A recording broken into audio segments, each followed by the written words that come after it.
Assalamualaikum warahmatullahi wabarakatuh dan selamat malam Celebes People. Senang sekali saya Rafika Mustaqimawarda menyapa Anda secara langsung dari studio Celebes TV Makassar dalam program Obrolan Karebosi.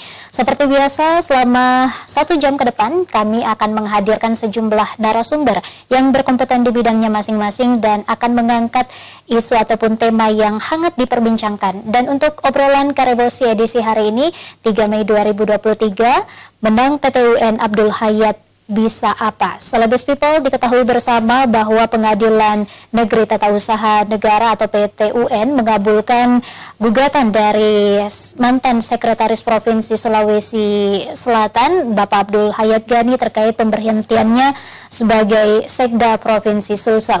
Seperti apa kemudian melihat permasalahan ini dan seperti apa nasib dari mantan Sekretaris Provinsi Sulawesi Selatan Bapak Abdul Hayat Gani?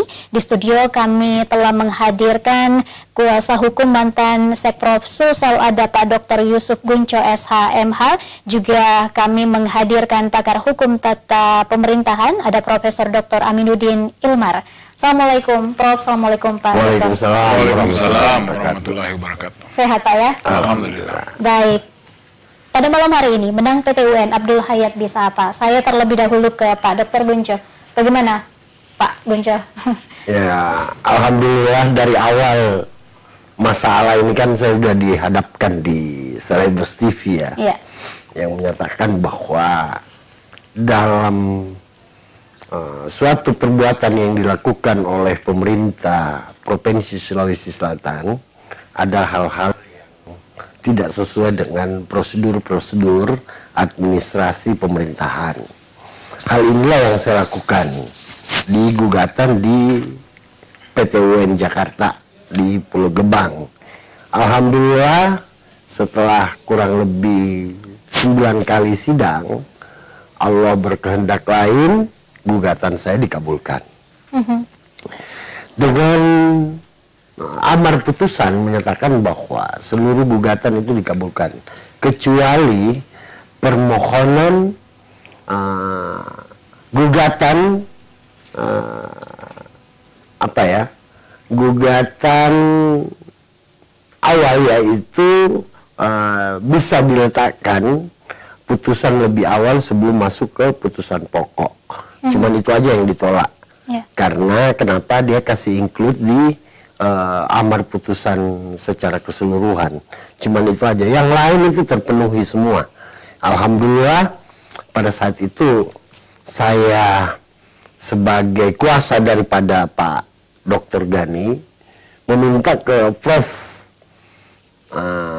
Aminuddin Ilmar ini untuk menjadi staf ahli, dalam arti kata untuk saya jadikan sebagai ahli di dalam persidangan. Ya, alhamdulillah dia menjelaskan secara mendetail, secara meluas bahwa sebenarnya ini terjadi mal administrasi di dalam perkara ini. Inilah yang menjadi gambaran di dalam amar keputusan Majelis Hakim di PTUN Jakarta. Saya pikir itu gambaran awal daripada perkara ini. Ya, baik, ini kan tadi disampaikan bahwa ada mal administrasi di sini. Lalu apa kemudian langkah yang akan diambil oleh Pak Abdul Hayat Gani, Pak Gunco? Setelah putusan ini ya, setelah putusan ini saya pada hari Kamis yang lalu saya di Jakarta ketemu dengan panitra pengganti perkara ini dan menyatakan saya meminta apakah ada upaya banding atau enggak. Ternyata belum. Nanti di hari Jumat baru dinyatakan ada banding. Tapi itu hak daripada tergugat ya. Kita nggak boleh halangin karena itu hak haknya pada saat sebuah perkara berjalan di pengadilan sampai berkekuatan hukum tetap. Tadi Pak Hayat Gani ini masih nge-WA saya sebelum on the way ke sini, dia masih di ombudsman. Di ombudsman yang dalam arti kata dia masih sangat berharap bahwa putusan ini bukan dari akhir segalanya di pemerintahan. Mungkin nanti Prof yang bisa menjelaskan bagaimana Pak Gani ini bisa beraktivitas kembali pada saat putusan ini sementara dijalankan oleh Pengadilan Tata Usaha Negara Jakarta. Tertanggal berapa itu Pak amar putusannya? Apakah itu juga sudah berlaku final atau utuh? Belum, jadi memang dia masih mempunyai tergugat ini dalam hari ini Pak Presiden Republik Indonesia mempunyai hak untuk mengajukan banding selama 14 hari setelah dinyatakan di dalam amar keputusan itu lewat elektronik itu bahwa bisa menyatakan banding. Ternyata waktu itu masih dimanfaatkan oleh Bapak Presiden Republik Indonesia untuk melakukan banding. Oke, dan sejauh ini belum ada informasi kelanjutan lagi ya Pak ya? Ya otomatis kan itu ada range waktu, begitu nyatakan banding tidak harus langsung memasukkan memori banding, mungkin seminggu kemudian baru bisa melakukan memori banding. Setelah itu kita disampaikan 14 hari kemudian seharus memasukkan kontra memori banding. Baik, terima kasih Pak Gunco. Saya ke Prof. Aminuddin terkait dengan tema kita menang PT UN Abdul Hayat bisa apa? Nah, silahkan untuk pandangan umum Prof. Ya, jadi kalau kita melihat sebenarnya bahwa apa yang dilakukan oleh Pak Abdul Hayat Ghani, mantan sekretaris provinsi, yang mengajukan gugatan ke Presiden karena diberhentikan dari jabatan pimpinan tinggi Madya selaku sekretaris daerah Provinsi Sulawesi Selatan. Saya kira itu mengandung dua hal pokok ya. Yang pertama ingin membuktikan bahwa pemberhentian yang dilakukan melalui penetapan Kepres itu tidak melalui sesuai dengan apa yang menjadi ketentuan yang sebagaimana diatur di dalam ketentuan peraturan perundang-undangan.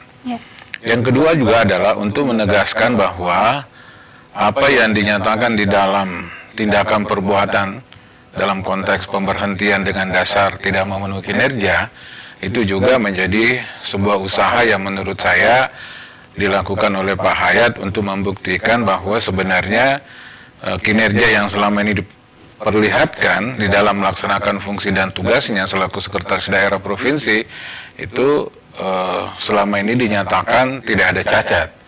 Nah, oleh karena itu sebenarnya dua hal pokok itulah yang kemudian memberi dasar kepada Pak Hayat untuk mengajukan gugatan. Dan ternyata itu kemudian di dalam proses persidangan itu sebenarnya bisa dibuktikan sebenarnya karena pemberhentian Pak Hayat itu selaku sekretaris daerah dimulai dari proses pembentukan tim evaluasi kinerja yang ditetapkan oleh pejabat pembina kepegawaian dalam hal ini Gubernur Provinsi Sulawesi Selatan.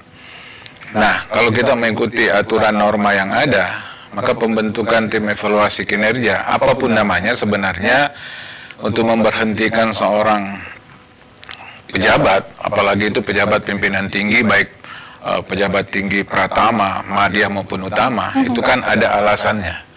Karena untuk dapat diangkat juga dalam jabatan pimpinan tinggi juga melalui sebuah proses yang namanya proses seleksi terbuka. Nah, oleh karena itu pemberhentian seorang pejabat juga harus melalui sebuah proses dan mekanisme sebagaimana yang diatur dan ditentukan di dalam ketentuan peraturan perundang-undangan. Nah, jadi ada dua alasan pokok pemberhentian seorang pejabat dari jabatan. Apakah menggunakan dasar pelanggaran disiplin, ya. Kemudian yang kedua, apakah yang bersangkutan tidak memenuhi kinerja sebagaimana dinyatakan di dalam ketentuan. Nah, kebetulan yang dijadikan dasar pemberhentian bagi Pak Hayat itu adalah karena tidak memenuhi kinerja. Nah, kalau menggunakan dasar pemberhentian dengan dasar tidak memenuhi kinerja, itu ada dasar yang harus dipenuhi. Kenapa? Karena kalau berdasarkan pada kinerja, harus melalui beberapa tahapan yang menurut ketentuan itu melalui beberapa hal yang kemudian menjadi syarat penting untuk dilakukannya sebuah proses pemberhentian. Misalnya harus dilakukan pemeriksaan yang dilakukan oleh yang namanya tim penilai kinerja, ya, yang dibentuk oleh yang namanya pejabat yang berwenang. Nah, pejabat yang berwenang di situ adalah bukan pejabat pembina kepegawaian. Dalam hal ini gubernur. Jadi gubernur tidak berwenang untuk membentuk yang namanya tim penilai, apakah tim penilai evaluasi atau penilai kinerja, yang pasti bahwa pejabat pembina kepegawaian dalam hal ini gubernur tidak mempunyai kewenangan.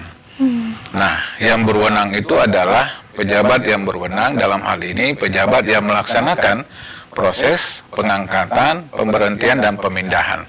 Siapa itu? Nah, kalau dalam konteks jabatan pimpinan tinggi media yang diduduki oleh Pak Hayat itu, maka karena diangkat oleh Presiden, maka pejabat yang berwenangnya itu adalah Sekretaris Kabinet. Jadi bukan gubernur sebenarnya yang harus membentuk tim penilai kinerja.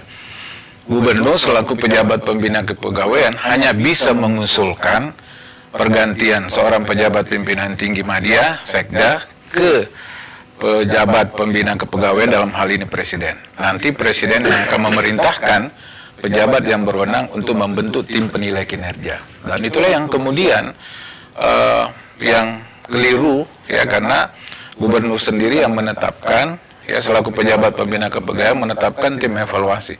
Dan hasil tim evaluasi itulah yang kemudian dijadikan dasar untuk mengusulkan proses pemberhentian dari Pak Hayat itu. Dan itu sebenarnya melanggar ketentuan sebagaimana diatur di dalam Peraturan Pemerintah Nomor 30 Tahun 2017 PP tentang penilaian kinerja bagi pegawai negeri sipil. Ya, itu berarti Prof bahwa sudah sangat jelas maladministrasi yang dilakukan, begitu Prof ya? Iya. Ya. Jadi kalau kita lihat maladministrasinya itu sebenarnya berkaitan dengan 3 hal. Pertama, ketidakberwenangan, kemudian tidak sesuai dengan tata cara, prosedur, sebagaimana yang ditetapkan di dalam ketentuan peraturan perundang-undangan, dan juga substansi dari tindakan perbuatan dalam konteks proses pemberhentian itu juga tidak sesuai. Jadi dalam 3 aspek itulah yang kemudian proses pemberhentian dengan alasan tidak memenuhi kinerja itu juga tidak tepat atau tidak sesuai. Selain itu, di dalam ketentuan juga diatur, kalaupun seandainya dari hasil pemeriksaan bahwa yang bersangkutan tidak memenuhi kinerja, maka menurut ketentuan harus diberi kesempatan kepada pejabat yang bersangkutan 6 bulan untuk memperbaiki kinerjanya. Jadi tidak langsung dibuatkan rekomendasi untuk segera diberhentikan, tapi oleh pejabat pembina kepegawaian itu harus diberi kesempatan 6 bulan untuk memperbaiki kinerja. Nah, kalau 6 bulan kemudian tetap kinerja yang tidak terpenuhi, maka barulah boleh dilakukan asesmen ulang terhadap pejabat yang bersangkutan. Kalau asesmennya tetap tidak memenuhi, barulah kemudian bisa dia dilakukan proses demosi 1 tingkat di bawahnya. Oke, baik. Terima kasih Prof. Aminuddin. Ya. Saya kembali ke Pak Dr. Gunco. Tadi Prof telah menjelaskan dengan begitu luar biasa Pak Gunco ya. Dalam gugatan ini ataupun dalam permasalahan ini siapa-siapa saja yang digugat, lalu apa poin-poin gugatannya Pak Dokter? Ya, poin pertama yang kita gugat itu adalah Presiden Republik Indonesia. Bukan Jokowinya ya. Iya. Jabatannya yang kita gugat karena dia yang mengeluarkan SK. Di dalam permohonan gugatan kita itu untuk mengembalikan Pak Hayat itu sebagai Sekretaris Daerah Provinsi Sulawesi Selatan. Dan itu dikabulkan. Nah, tetapi ya ada hal yang sangat urgen. Kita diputus tanggal 17 insya Allah. Tapi pensiunnya Pak Hayat itu di tanggal 1 Mei. Nah, inilah yang menjadi problem. Tetapi semuanya akan berpulang ke Sekretaris Kabinet dan Sekretaris Jenderal ya, Sekjen Kementerian Dalam Negeri. Apakah bisa dia penuhi kembali atau di mana, sepanjang ini masih dalam tahap perkara. Semuanya ini kita serahkan ke pemerintah karena yang kita gugat di sini adalah Presiden Republik Indonesia. Cuman satu. Nah, yang sebenarnya ya kalau ada kompetensi, ada hal yang luar biasa di dalam surat keputusan, ya gubernur mestinya menjadi pelayan juga di dalam surat keputusan ini, di dalam gugatan ini, tetapi gubernur tidak melakukan hal itu. Ya alhamdulillah itu sangat memungkinkan untuk kita, ternyata memang dikabulkan gugatan kita. Baik Prof. Aminuddin. Ya. Prof tadi mendengarkan yang disampaikan oleh Pak Dr. Bunco ya Prof ya, bahwa muara dari kemudian perjuangan ini adalah mengembalikan sekretaris provinsi ini di Bapak Abdul Hayat Ghani. Apakah itu bisa ataupun memungkinkan, Prof, selaku kacamata dari pakar hukum tata pemerintahan? Iya, sebenarnya kalau kita melihat fakta-fakta yang ada sekarang, beberapa kasus yang kemudian di mana presiden digugat ya, dan presiden itu biasanya tidak melakukan proses banding, sehingga kemudian putusan itu menjadi ingkrah, artinya bisa dijalankan atau bisa segera dilakukan eksekusi. Nah, tapi kita melihat bahwa dalam kasus Pak Hayat ini ternyata presiden melakukan banding, dan itu berarti bahwa kalau presiden melakukan banding maka tetap terjadi proses sengketa yang kemudian harus diperiksa kembali oleh Pengadilan Tinggi Tun untuk melihat apakah penerapan hukum yang dilakukan oleh PT UN Jakarta ya maupun fakta-fakta hukum yang ada di dalam proses itu sudah sesuai, sudah tepat atau tidak. Nah, jadi sebenarnya dengan adanya proses banding itu akhirnya mementahkan kembali, untuk sementara kita tetap berharap bahwa putusan itu tetap dinyatakan bahwa Pak Hayat menang di dalam gugatan itu. Tapi karena ini ada proses banding, maka kemudian harus dilakukan pemeriksaan ulang. Nah, karena tadi Pak Bunco menyatakan bahwa ini kan juga bertepatan dengan Pak Hayat pensiun pada tanggal 1 Mei. Ya. Nah, ada yang menyatakan, kalau saya melihat ini sebenarnya ada dua pandangan ya. Pandangan yang pertama menyatakan bahwa karena sudah pensiun, maka tidak ada lagi alasan untuk kemudian putusan PTN itu bisa dijalankan, karena otomatis orang yang sudah pensiun tidak mungkin lagi dikembalikan pada kedudukan hukumnya semula. Itu pandangan yang pertama. Kemudian pandangan yang kedua juga menyatakan bahwa sebenarnya karena ini masih dalam proses sengketa hukum, maka seharusnya putusan tingkat pertama itu menjadi dasar ya untuk kemudian bisa menyatakan bahwa yang bersangkutan untuk sementara waktu ya proses pensiunnya itu ditangguhkan selama proses itu belum memperoleh kekuatan hukum tetap. Nah, itu pandangan yang kedua. Kenapa? Karena misalnya andai kata nanti di dalam proses putusan mungkin banding dan mungkin nanti ada kasasi, dan ternyata nanti putusan kasasinya menyatakan tetap Pak Hayat menjadi menanda dalam gugatan, padahal kemudian sudah diberhentikan melalui proses pensiun, maka tidak ada arti dari putusan itu sebenarnya. Nah, kita berharap sebenarnya bahwa apa yang diperjuangkan oleh Pak Hayat yang secara terang benderang ya pertimbangan amar putusan PT UN Jakarta itu sudah sangat luar biasa, saya kira, mempertimbangkan fakta-fakta hukum yang ada, kemudian dari penerapan hukum aturan-aturan yang ada, saya kira kita bisa melihat bahwa proses pemberhentian Pak Hayat selaku Sekretaris Daerah Provinsi, selaku pejabat pimpinan tinggi Madya, itu tidak sesuai dengan apa yang menjadi ketentuan. Oleh karena itu sebenarnya ya mestinya kalau berdasarkan amar putusan, Presiden tidak melakukan banding dan kemudian mengembalikan Pak Hayat dalam kedudukannya semula begitu sebagai Sekretaris Daerah Provinsi. Nah, jadi kalau menurut saya melihat dua pandangan itu, kalau saya diberi pilihan, saya memilih pandangan yang kedua. Kenapa? Karena kita berharap bahwa apa yang diperjuangkan oleh Pak Hayat berdasarkan pada konteks ada tindakan perbuatan pemerintahan yang dianggap keliru, tidak sesuai dengan ketentuan, maka kemudian tindakan perbuatan pemerintahan itulah yang ingin diperbaiki sebenarnya, dikembalikan kepada koridor sesuai dengan ketentuan yang ada. Maka kita berharap bahwa sebenarnya putusan yang berkait dengan pemberhentian itu semestinya dilakukan dan sudah diputuskan oleh PT UN Jakarta bahwa itu sudah tidak sesuai, tidak sah, artinya bahwa ya proses pemberhentian itu dianggap tidak pernah ada sebenarnya. Iya, kalau presentasi kemungkinannya sendiri, Prof, dari dua perspektif ini, di kemungkinan yang kedua tadi bahwa masih bisa jabatan ini ditangguhkan. Ya, kalau inilah yang menurut saya nanti pertimbangannya nanti ada pada pejabat pembina kepegawaian, ya, dalam hal ini Presiden. Kita berharap bahwa sebenarnya ini nanti menjadi pertimbangan, ya, apakah betul-betul Presiden menganut pandangan pertama yang menyatakan karena sudah tiba masa pensiun, maka otomatis putusan PT UN itu tidak berlaku lagi. Ya. Nah itu kan berarti dalam hal ini kepastian hukum terhadap adanya upaya hukum yang kemudian dijadikan dasar untuk kemudian mengembalikan kepada kedudukan hukumnya semula itu tidak ada artinya.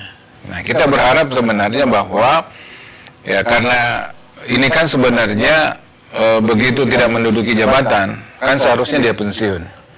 Nah padahal sebenarnya gugatan itu sudah dimajukan dan kemudian sudah diputus.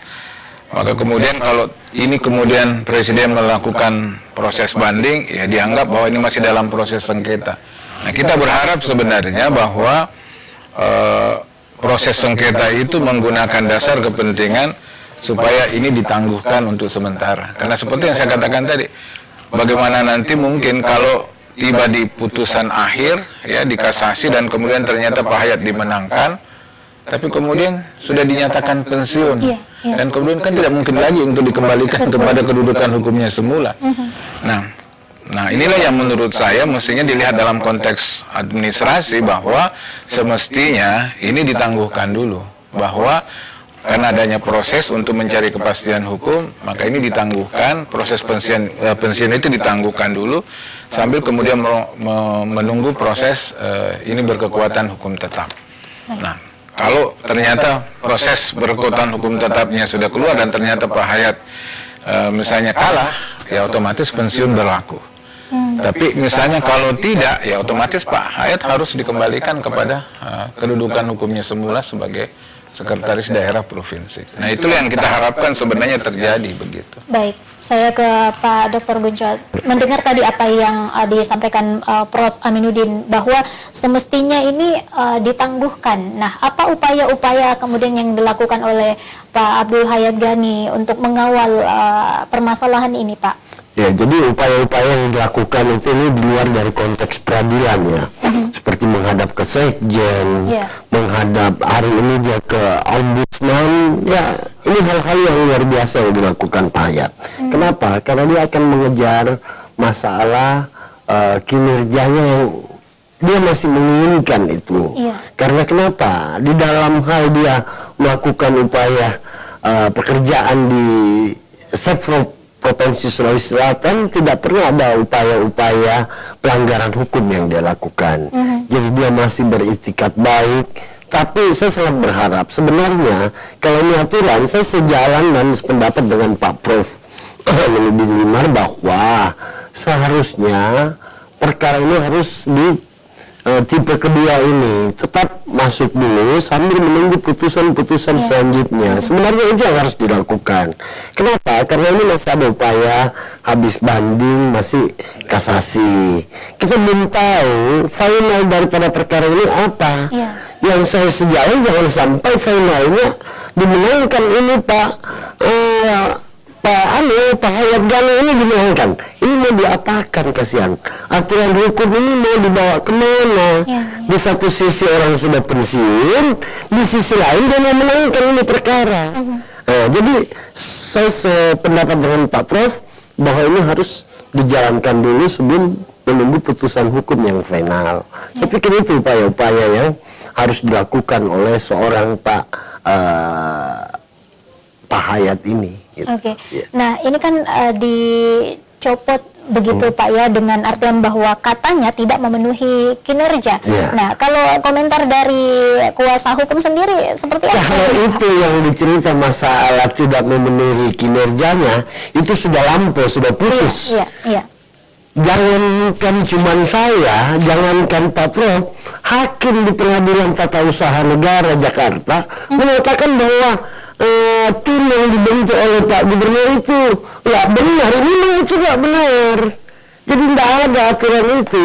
Itu sudah dipatahkan di persidangan. Jadi salah itu Pak Gubernur. Itu. Baik, dengan kemudian pandangan atau perspektif dari Pak Dr. Gunco bahwa memang ini sudah jelas begitu Prof. Apakah menurut pandangan Prof bahwa tidak ada keharmonisan dari tubuh pemerintahan Sulawesi Selatan? Komentar Anda Prof. Ya, kalau menyangkut itu saya kira dua hal yang berbeda ya. Tapi kan itulah seperti yang saya katakan tadi. memberhentikan seorang pejabat, apalagi itu pejabat pimpinan tinggi, apakah dia Pratama, Madya, dan Utama, itu kan selalu harus ada dasarnya. Ya. Dan dasarnya itu cuma dua, kalau kita berdasar pada ketentuan seperti tadi saya katakan, apakah karena ada pelanggaran disiplin atau karena tidak memenuhi kinerja. Nah biasanya itu pemberhentian lebih cepat dilakukan dan lebih sesuai itu kalau pelanggaran disiplin sebenarnya. Karena itu sisa dibuatkan berita acara, kemudian apa yang dilanggar dan kemudian dituangkan dan kemudian diusulkan. Tapi kalau menggunakan alasan tidak memenuhi kinerja, itu yang menurut saya seringkali yang orang tidak memahaminya dengan baik. Kenapa? Karena kalau dengan alasan kinerja, itu ada klausul di dalam ketentuan yang menyatakan, kalaupun dari hasil tim penilai kinerja itu menyatakan kinerjanya tidak memenuhi, tetap masih harus diberi kesempatan 6 bulan loh. Nah, itu yang tidak pernah disadari. Nah, apalagi misalnya kalau kita berbicara tentang tahapan-tahapan di dalam melakukan penilaian kinerja. Nah, itu harus dilihat. Yang harus dilihat itu sebenarnya adalah harus kepada yang bersangkutan dinilai yang kalau di dalam ketentuan itu ada yang disebut dengan SKP, sasaran kinerja pejabat atau sasaran kinerja pegawai. Nah, kalau dia pejabat, maka SKP di situ dalam SKP itu kemudian dibuatkan ada namanya target kinerja. Nah, target kinerja itu yang harus dilihat oleh tim penilai. Apakah target kinerja dalam 1 tahun itu tercapai atau tidak?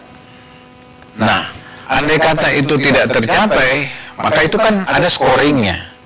Ada scoring dan ada kemudian scoring itu kemudian ada penilaian. Apakah dia sangat baik, kemudian cukup dan kurang baik.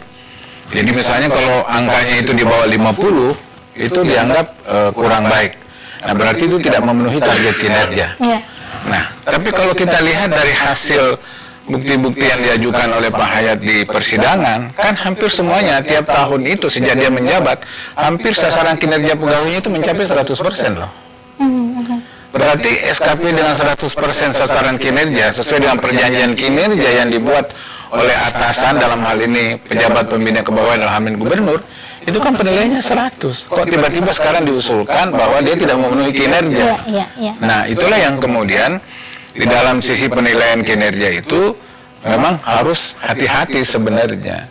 Karena lebih mudah memberhentikan seorang pejabat itu dengan menggunakan dasar pelanggaran disiplin ketimbang tidak memenuhi kinerja. Karena kalau memenuhi kinerja, tidak memenuhi kinerja, ada tahapan-tahapan yang harus dilalui. Seperti yang saya katakan tadi, di dalam aturan itu jelas dikatakan, kalau dia ternyata tidak memenuhi kinerja dalam 1 tahun itu, maka dia harus diberi kesempatan 6 bulan untuk memperbaiki. Dan itu tidak diberikan kesempatan sama sekali.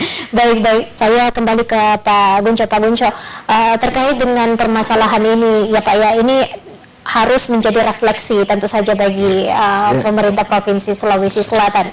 Seperti apa hal-hal ataupun komentar Anda, boleh dielaborasi lagi Pak? Jadi terus terang ya, ini gambaran buruk ya dalam sebuah pemerintahan di sebuah provinsi ya, mengeluarkan satu SK yang tidak sesuai dengan prosedur-prosedur. Ini sebuah tindakan yang dilakukan di luar daripada kemampuan seorang kepala daerah di Provinsi Sulawesi Selatan ya. Karena dia mengeluarkan surat tanpa sesuai dengan prosedur. Kedua, Pak Hayat ini kalau dia masih menginginkan dan memang dia harus dipensiunkan, dia masih ada upaya-upaya lain, upaya-upaya hukum yang lain. Contohnya, misalnya dia yang bisa melakukan upaya PMH, perbuatan melawan hukum ya, di pengadilan negeri di sini terhadap tim yang telah dibentuk oleh gubernur. Karena dasarnya itu sampai dia diberhentikan ya dari dasar tim 5 ini, tim yang dibentuk oleh Pak Gubernur, termasuk gubernur juga masih bisa digugat sehubungan dengan pembentukan tim yang pada prinsipnya hukum tidak membenarkan itu pembentukan tim yang dilakukan oleh gubernur. Nah, jadi dia masih bisa melakukan upaya-upaya hukum terhadap kerugian immaterial maupun material yang dialami selama dia dihentikan menjadi sekprov. Nah itu yang saya akan memberi gambaran kepada Pak Jani ini. Kalau memang Pak Hayat ini mau melakukan upaya-upaya hukum, masih banyak upaya hukum yang harus dilakukan. Nah, kalau Allah berkehendak lain dan mengabulkan lagi niatan itu kan lebih repot lagi kepada para profesor-profesor tim 5 itu. Profesor tim 5 ini ya, kalau saya yang kena musibah ini saya pasti lakukan itu. Tapi terserah semua berpulang ke Pak Hayat ya. Kalau dia mau melakukan itu, besok juga kita bisa masukkan gugatan. Tapi sejauh ini belum ada. Belum. Tapi insya Allah Pak Abu Hayat ini malam, Pak Jani ini malam, dia akan balik dari Jakarta dan dia akan ketemu dengan saya besok. Setelah itu saya akan memberi gambaran-gambaran hukum sehubungan dengan upaya-upaya yang dia bisa lakukan ke depan. Iya, dan itu memungkinkan, Prof ya? Saya kira memungkinkan karena kalau Kita lihat kan sebenarnya dasar pengusulan Pak Gubernur untuk memberhentikan Pak Hayat itu karena dari hasil rekomendasi yang dibuat oleh tim evaluasi kinerja. Iya. Nah, tim evaluasi kinerja yang dibentuk oleh Gubernur itu memberikan rekomendasi karena dasarnya tidak memenuhi kinerja. Karena tidak memenuhi kinerja, maka harus segera diberhentikan. Maka itulah sebenarnya dasar surat Gubernur dalam hal ini sebagai pejabat pembina kepegawaian kepada Presiden untuk mengusulkan pemberhentian Pak Hayat sebagai sekretaris provinsi. Nah, cuma memang yang saya harus memang lihat dalam konteks ini sebenarnya pembelajaran ya. Pembelajaran tadi tidak hanya oleh pemerintah provinsi saja, tapi semua pemerintah pada level tidak hanya provinsi, kabupaten, kota, pemerintah pun, pusat pun juga seharusnya bertindak lebih cermat di dalam melakukan suatu tindakan perbuatan, apalagi dalam proses pemberhentian. Karena pengangkatan seorang pejabat sekarang itu kan melalui proses yang panjang juga ya, melalui proses seleksi terbuka. Nah, proses seleksi terbuka itu kan melalui tahapan-tahapan. Nah, kita sekarang harus merubah paradigma bahwa pemberhentian seorang pejabat tidak harus dilakukan dengan tergesa-gesa dan harus melalui mekanisme prosedur sesuai dengan kewenangan dan juga substansi dari tindakan perbuatan yang dilakukan itu.